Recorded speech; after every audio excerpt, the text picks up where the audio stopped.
One of the biggest secrets to an easier birth is giving baby the space to get into the best possible position. That's exactly why I created the free 3 exercise guide. 3 simple daily exercises help create balance in your body, encourage optimal positioning, and prepare you for a more comfortable birth. Download it free at myessentialbirth.com/3-exercises. How many times have we all agreed to something in the moment that we just weren't prepared? We didn't know what else to say, so we just went along with it. I really recommend that you interview more than one provider, because when you go and meet with a second provider, it will tell you if you're with the correct provider or you're really glad that you met with somebody else. So either way, you're going to feel good about doing that. It's going to solidify right where you're at. Most of the time, we are able to interview other providers just so that it solidifies to yourself, like, you're not crazy. You can be in charge of your decisions. This is one person in the world, one person, out of all of these doctors, that is their opinion. It does not necessarily mean it's the only opinion or recommendation, and you always have a say.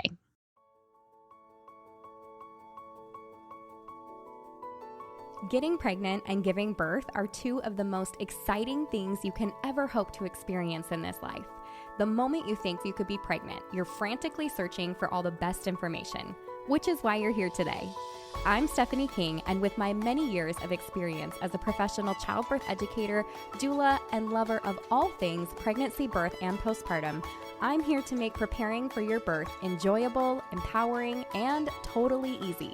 Each week, I'll cover different topics, interview professionals, and get into the nitty-gritty birth stories from mamas just like you. And when you're ready for more, you can join me in the My Essential Birth course at myessentialbirth.com, where I take you step by step through exactly how to prepare your mind, body, spirit, and partner for a birth you love. So let's get started.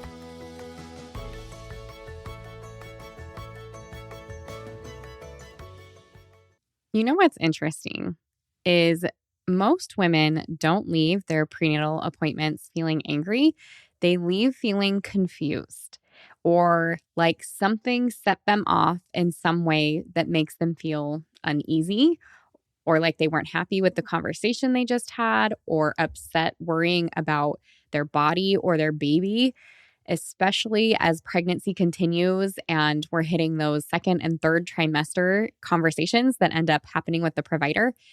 And I honestly think that is a harder place to be than just being angry. Like your provider, for whatever reason, is just outright like inappropriate or says something that makes you angry. It's really that internal conflict where you're like, I'm confused. Like, what just happened? And you get in your car and you're just like, do I just start bawling? Do I call my husband? Do I switch providers? Did I say something I shouldn't have? Am I making the right decisions for my baby? And the truth is, you're really just kind of internally trying to figure out what feels right for you and your baby. And so it's normal in a lot of cases to not totally agree with your provider. And so today I want to talk about what happens when you don't.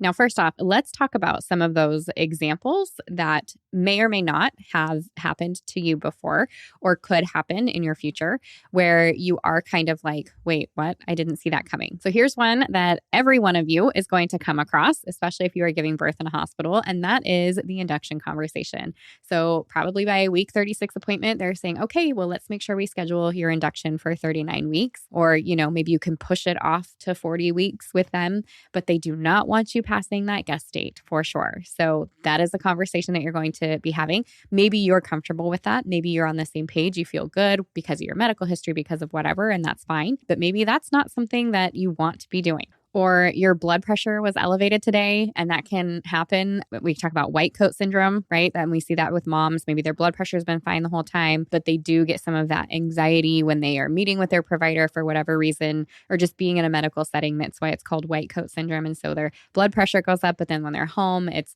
fine. And anyway, so we'll get to talking about that in a little bit. Another provider might say, because of these measurements or the position of your baby, I'd really recommend scheduling a C-section. Or maybe they get a heart rate reading that it feels a little off, or maybe you were sent for an ultrasound to check on baby, and you have one reading that's off, and it's like, oh, throw in the towel, we need to do something about this right now. And so that's where you have this conversation with your provider, you head back to the car and you're like, wait, do I need a second opinion? Am I overreacting?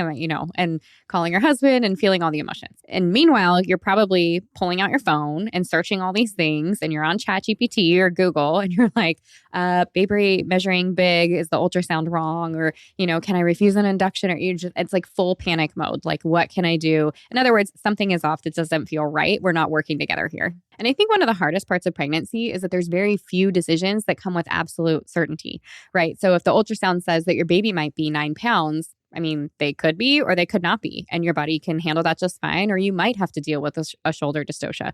These are all things that are kind of up in the air. If your blood pressure is elevated, maybe it matters, maybe it doesn't. It doesn't mean you have preeclampsia, but maybe it is a precursor to something like that. Maybe you were just nervous, or the cuff, your legs were crossed. I mean, I don't know. There could be anything. If your baby's heart dipped briefly, it's like maybe that's important, or maybe they were compressing the cord for a second, or they were in a funky position.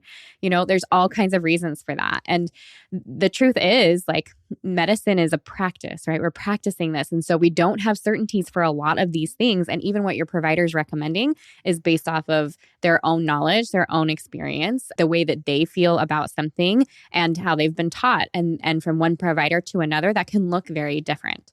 And that leaves you in an interesting spot, because you're like, well, I'm not a doctor and I don't know all of these things and whatever, but you do know your body. You do know your baby. You know when something feels right, and you are capable of taking in that information, processing it, and doing what sounds best for you and your baby, and making a decision based off of that informed consent. And I think where the confusion comes in, or even where it feels like a disagreement, is really it's more of a communication or information gap. So if your provider comes in and says your baby looks too big, or you might have to deal with shoulder dystocia or something like this, what we hear is, oh, my body is growing a baby that's too big for me, or there's going to be this big complication. And that's not necessarily true. It's the same thing with an induction. It's, you hear this information, you think, I have to induce. There's no other way. They're telling me my baby is not going to be safe if I pass this certain milestone.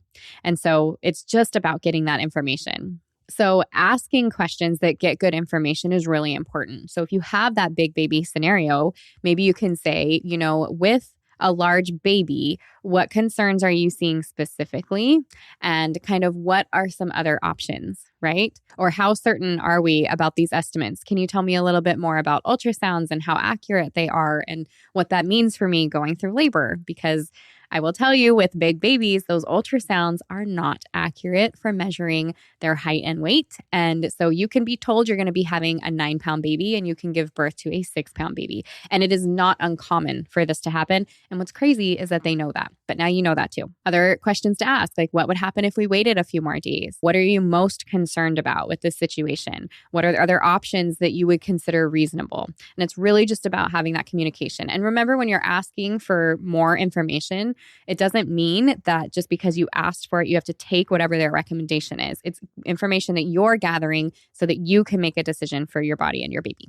Now, what I see happen most of the time, and you guys, I've been 100% guilty of this too, because I think it's just a little overwhelming in the moment, and because a provider can be kind of intimidating and scary, is just silence. Like, inside, I might be like reeling, right? It's kind of that whole, have you heard of they refer to it as like a lake, like the top of the lake is very calm and you can't see everything that is reeling underneath. Like, that's what I feel like coming out of an appointment like that, or where you just feel like things churning. But what I'm doing is like nodding and smiling and like, okay, and then I leave confused and a little bit nervous. And then I spend my time Googling and doing all the things on the other side, instead of like confronting it straight up and dealing with the provider. So like, for example, the provider says, okay, we're going to schedule your induction for next Tuesday. And you're like, okay, not like, you're like, wait, hit by a truck. What just happened, right? Totally blindsided. You leave the appointment, you're not actually feeling okay, but you're not exactly sure how to have that conversation or what to do next. And how many times have we all agreed to something in the moment that we just weren't prepared? We didn't know what else to say, so we just went along with it. And when we're in that vulnerable space of pregnancy and birth, and you're kind of like blindsided by something you weren't expecting like that, it's not uncommon to do. Now, let's say that you walk through all the questions, tell me while you're recommending that. Can we talk through my different options? I need a little bit of time to think about this. Can I come back to it? Can you help me understand the risks and benefits? You've done all of that kind of work. And those are not confrontational. Those are just responsible questions that we're asking, right? But let's say that you have this conversation with your provider and for whatever reason, you still disagree. What do you do next? So option one is just to keep that conversation going. And sometimes more information solves everything between both of you when you're asking those questions. And remember that your provider sees a lot of women, a lot of pregnant women, and he's just routine. And so if you kind of pause and you're like, yeah, but I have none of this and all of that, and my pregnancy's been going well, and blah, blah, blah. He's like, oh, okay. You know what? You're right. Yeah, we can wait on this. That might completely solve things just on its own. Another option is to ask for another perspective. So seek out a second opinion, whether that's another provider in the practice or a different doctor completely. Maybe you head to a home birth midwife and you ask them questions there, or you even reach out to like a maternal fetal medicine doctor and ask some of the questions there. Because again, provider to provider, one is recommending, another might feel completely different. And you might be more on the same page with one or the other. I always say, I really recommend that you interview more than one provider, because when you go and meet with a second provider, it will tell you if you're with the correct provider or you're really glad that you met with somebody else. So either way, you're going to feel good about doing that. It's going to solidify right where you're at. And that kind of leads me to our next option, which is to really evaluate your provider and decide if you're a good fit. If you're going to your appointments and every time you leave feeling worse than when you came in, that is not a great fit. Now, if you are unable to change that provider for whatever reason, maybe you're military and that's the one that you're given, or you're on a specific insurance plan and that's the one in your location, then there's some workarounds for that where it's just really going to be about setting up your birth team that you're bringing with you to your provider, whether that's in labor or whatever, that really has your back, knows how to support you, is going to make sure that you received that informed consent, that you're able to advocate for yourself. But most of the time, we are able to interview other providers, talk and ask around too. Ask your local doulas, ask your local childbirth educators, meet with the home birth midwives. Like, even if you're not planning to birth with them, just so that it solidifies to yourself, like, you're not crazy. You can be in charge of your decisions. This is one person in the world, one person, out of all of these doctors, that is their opinion. It does not necessarily mean it's the only opinion or recommendation and you always have a say. And let me be clear that one disagreement doesn't necessarily mean that you need a different provider or a new provider. You guys can disagree about certain things and really be on the same page on other things. And so it comes down to what it overall feels like. And you'll know. If you're being honest with yourself, you will know if this is somebody you want in your birth space or you feel like this is not somebody you're going to want in your birth space. And that includes even if they're not physically there, because OBs tend to come in right at the very end of labor. So it's not like you're going to see them the whole time, but they're going to be helping to guide what is happening during that labor. Even if you're planning on disagreeing with them on a lot of things, you're going to have to deal with that during labor. So just imagine like the spirit of what you're bringing into that vulnerable space and throughout your pregnancy as well. Is that a good match or not? And remember that what you're really looking for here is the partnership. So when we talk about how important it is to set up that support team for yourself, this provider is probably going to be the first person that you end up in contact with about your body and your baby to start forming that support. So when you're reaching out to providers and you're asking questions or you're interviewing them or you're meeting with them, really take into account how you feel and how you're being heard. Is what they're saying, are they being dismissive? Are they being rude, condescending? Are they being really short, ignoring what is important to you, shrugging it off? All of that is going to matter because as time goes on and you don't want to have to be butting heads over and over again. So this is something that you can do from the very beginning to set things up well. What tends to happen is whoever moms are going to see for their gynecology appointments, that's who they tend to go to for their visits. Or maybe you haven't even been doing that and you're like, oh, OBs in my area, insurance. When I was picking them, when I picked my very first OB, I was like, oh yeah, I want to deliver at that hospital, which was close to us, but it had a beach view, right? Because we were in California. And so I was like, which doctors deliver here and they're on my insurance? That is how I found my very first provider. And I didn't know any better. And so I kept meeting with him, and you guys have heard my story. There were red flags all along the way. I didn't even know to think anything of it. The best part is you guys are here listening now. Like, I feel like women who have found this podcast, you're already Googling and searching the things that are going to help you make good decisions for your pregnancy and birth. Like, you're already knowledgeable about so much. So when I went and met with this provider, and I said, oh, I want to go on unmedicated, and I hadn't taken a birth course. I didn't know about anything. I just knew I wanted to like feel everything. But when I brought that up to him, he's like, we don't have that conversation until like 36 weeks, your 36-week appointment. And I was like, oh, okay. And then there were other little things all along the way. And then he gave me a hard time about the weight that I was gaining, but then he didn't tell me how to, eat better or whatever. There were several things that I should have caught, but I didn't know any better. And it's not like I left my appointments feeling really dismissed or crying or anything like that until the end, when he told me that women with size 5.5 shoe and smaller tend to have cesarean births. When I told him that I wanted to have an unmedicated vaginal birth, that kind of like really hit me. And I was like, I did leave that appointment angry because I was like, there's no way. But you know what? I nodded and I smiled. I didn't say anything while I was there. I just didn't. Anyways, and he was the doctor that performed my cesarean birth. But there were red flags along the way, and I just didn't even know what to do about it. I didn't know I could interview anybody else. And it was so weird because I think it feels like you're like cheating on him or something. Like you're not supposed to be seeing anybody else. Like that's illegal, or it's just this big scary thing. And that's not the case. And I do feel like more and more women are setting themselves up to be able to do this properly, like you guys are right now. So I'm just so excited that that's the case, where you don't feel so attached to somebody, like you can give it up and it's okay. But I do hope that if you are here and you're listening, that you feel strong, kind of standing in your own power, standing in your own place, standing up for yourself, for your baby, and that your birth partner is getting drug along and hopefully standing right by you, supporting you.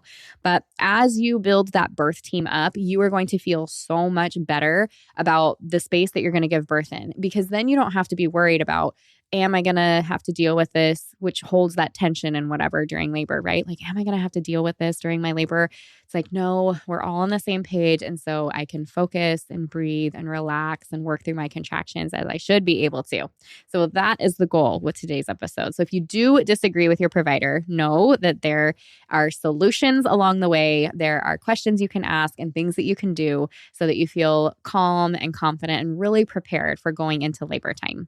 All right, you guys, that's it for this week, but I can't wait for you to join me next week. I also have some really neat interviews that are coming up, including, which I think you guys will love. I just interviewed today, actually. So this will be a couple weeks from now that you'll get to hear this, but I got to interview a woman who is a lawyer specific for supporting women who have felt violated during pregnancy and birth. And we had a really neat conversation about the legalities and what you can do when that is an issue. And so that is coming up in a couple of weeks as well, which I think will kind of top off all of these mini episodes that we've been doing about kind of how to advocate for yourself. So I will leave it there, and I will see you guys next week. If you loved what you heard today, the very best way to support this podcast and help other moms to find it is to leave a quick review. I read one at the beginning of the episodes, and I would love for yours to be next. And if you're ready for even more pregnancy, birth, and postpartum goodness, come join me in the My Essential Birth course at myessentialbirth.com, where I will hold your hand and walk you through pregnancy and birth step by step so you're totally prepared for a birth you'll love. See you next week.